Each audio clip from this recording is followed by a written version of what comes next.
Bonjour à tous et bienvenue sur la chaîne. J'espère que tout le monde va bien.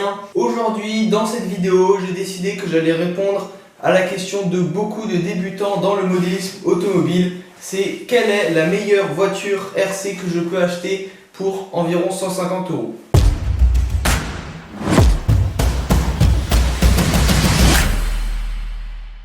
Donc, c'est brushless, c'est censé être un dixième, on est plutôt sur le style Truggy, c'est alimenté par une lipo 2S aux alentours de 150 € disponible sur AliExpress et sur Banggood. Vous l'aurez peut-être deviné, c'est le XLF X03A Max. Et là, tout le monde me dit, mais non, pas du tout, ça a beaucoup de points faibles et pour le prix, c'est pas du tout de la bonne qualité. Les différentiels arrière sont trop fragiles, le moteur n'est pas assez puissant, le cerveau n'est pas précis, ça ne va pas vite, ça ne va pas droit, c'est trop cher pour ce que c'est, l'électronique est de mauvaise qualité, le servo saver se casse très rapidement et ils ont raison, mais ils parlent sûrement de la première version de ce Truggy, c'est-à-dire le XLF X03A. Et XLF a tenu compte de toutes ces erreurs, de tous ces défauts et de tous ces commentaires plutôt négatifs. Et ils ont sorti assez récemment le nouveau modèle. Malheureusement, il n'a pas eu beaucoup de succès. Donc ce que je vais faire tout de suite, c'est que je vais vous présenter les défauts de la première version qu'il ne faut surtout pas acheter. Et après, les avantages et les corrections qui ont eu lieu sur la nouvelle version qui vaut vraiment le coup. Donc je vais moi aussi à mon tour critiquer la première version de ce Truggy. Et je sais de quoi je parle parce que je l'ai sous les yeux. Et oui, le XLF F10 correspond en fait à la première version du Truggy et donc il a la majorité de ses défauts. Peut-être que l'électronique a été améliorée car en effet l'ESC n'est pas mauvais, il est équipé d'un ventilateur et le servo est suffisamment précis, la voiture va à peu près droit. Pour ce qui est du servo saver, vous voyez qu'ici il n'est plus présent, et bah c'est normal, je l'ai enlevé, je ne pouvais plus le resserrer. Donc vous voyez, il est ici, et en fait ce qui va pas, c'est que la bague qui est ici pour resserrer le ressort est montée sur un pas de vis trop faible, qui s'est rapidement abîmé. Donc vous voyez là, le pas de vis est faussé, et on peut plus serrer la rondelle comme il faut. Donc le servo saver n'est plus du tout efficace, et on a un mauvais angle de braquage. Retenez bien ce modèle de gearbox, car ils l'ont amélioré depuis. Donc vous voyez l'espace pour mettre le moteur est rond, c'est une petite disquette et l'avantage c'est que c'est ajustable et vous pouvez peut-être ajuster la taille du pignon, mais elle a un principal défaut, c'est que les engrenages à l'intérieur sont trop petits, trop faibles, ce qui fait que j'ai cassé 2 fois le différentiel arrière. J'ai aussi un roulement qui a lâché, donc ça c'est un point faible de la voiture. Les critiques disaient aussi que la voiture avait une mauvaise tenue de route, car en plus d'avoir un servo peu précis, les amortisseurs étaient très rebondissants et ils n'ont pas tort, car même sur le XLF F10, les amortisseurs sont très rebondissants car ils ne sont pas remplis d'huile.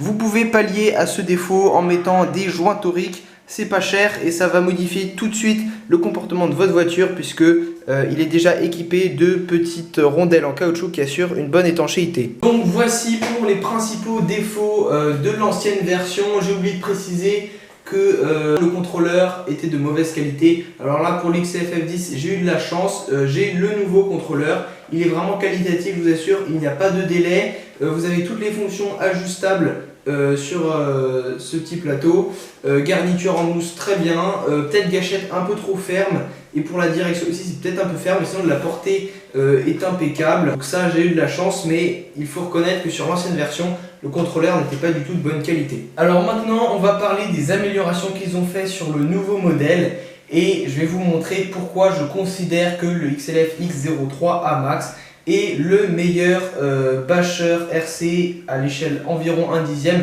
que vous pouvez acheter pour 150 €. Alors première chose, pour ce qui est de l'électronique, ils l'ont équipé avec ce nouvel ESC qui est de 45 ampères au lieu de 20-25 pour l'ancienne version, donc avec un ventilateur. Il est de meilleure qualité, il supporte la 3S, aussi ce qu'ils avaient amélioré sur l'électronique, c'est qu'ils avaient mis des batteries de plus grande autonomie, le compartiment de batterie était plus grand, ajustable avec un scratch comme ça pour serrer la batterie et non une petite barre en plastique qui se barrait tout le temps, faut l'avouer. Le servo dans la nouvelle version n'a plus de problème, donc la voiture va droit. Autre chose qu'ils ont modifié que je trouve très important, ils ont changé le concept des gearbox. Là vous voyez, donc j'ai acheté les nouvelles gearbox parce que les miennes étaient cassées. et vous voyez que l'emplacement pour fixer le moteur n'est pas le même. On a une forme un peu bizarre et là sur l'ancienne version, vous voyez, on a un rond. Donc c'est pas tout à fait la même chose, ce qui veut dire que la disquette en métal sur laquelle est fixé le moteur n'est pas la même. Les tasses de différentiel restent les mêmes, ça il n'y a rien à dire parce que de base elles sont de bonne qualité, elles sont assez épaisses, elles sont bien serrées sur le différentiel.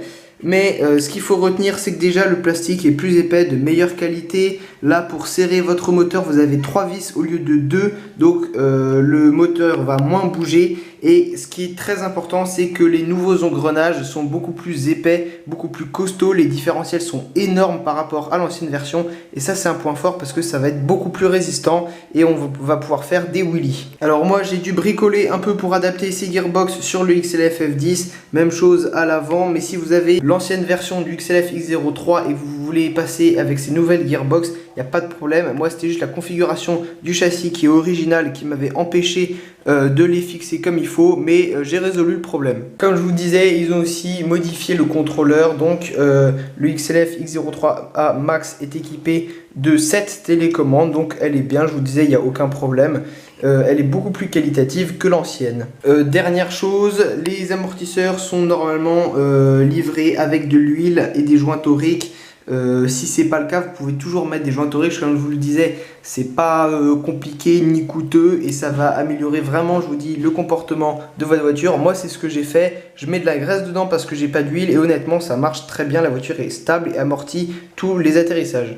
Aussi, un dernier détail, c'est que la nouvelle version est équipée de ces biellettes qui sont ajustables alors qu'avant elles ne l'étaient pas, c'est-à-dire que si vous aviez un petit défaut de direction, vous ne pouviez pas ajuster de manière précise. Là j'ai de la chance, ces biellettes sont ajustables sur le XLF F10, donc j'ai pu ajuster la direction pour qu'elle soit bien précise, mais sur l'ancienne version vous ne pouviez pas le faire, ce qui est un défaut majeur je trouve. De manière générale, que ce soit l'ancienne ou la nouvelle version, la voiture est durable et ça c'est un de ses points forts. Le plastique est très souple mais il n'est pas pour autant de mauvaise qualité. Alors moi j'ai quand même réussi à casser un bras de suspension supérieur parce que je m'étais pris un trottoir sur le côté, c'est vrai, mais j'ai eu des crashs assez sévères et la voiture encaisse bien. Le plastique est vraiment très souple, mais c'est un point fort en fait parce que la voiture résiste très bien. Sinon, pour ce qui est de la vitesse, sur la nouvelle version, vous devriez taper à peu près dans les 40-45 km/h. Car avec ce nouveau montage du moteur et un moteur 3000 kV d'origine en taille 28-47, vous avez suffisamment de puissance, vous pouvez faire des wheelies. Et ce qui est bien aussi, c'est que les pneus, que ce soit sur l'ancienne version ou la nouvelle, sont très gros, très souples. Il y a de la mousse dedans, mais ils sont parfaits pour le off-road. Ils font à peu près 11 cm de diamètre, ce qui garantit à la voiture une bonne vitesse et une bonne adhérence en tout. Voilà, j'en ai terminé pour ce review. Si la vidéo t'a plu et que tu partages maintenant mon avis, n'hésite pas à t'abonner, partager la vidéo et faire connaître la chaîne à tes amis, à ton entourage.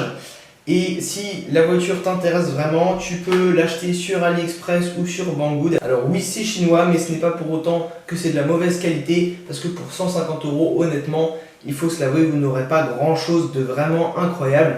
Mais cette voiture est quand même, je trouve, la meilleure que vous puissiez acheter pour ce budget-là et pour débuter dans le modélisme automobile. On se retrouve donc pour la prochaine vidéo où je vais réparer et remettre à niveau le XLF F10 et on ira faire un test extrême au bike park.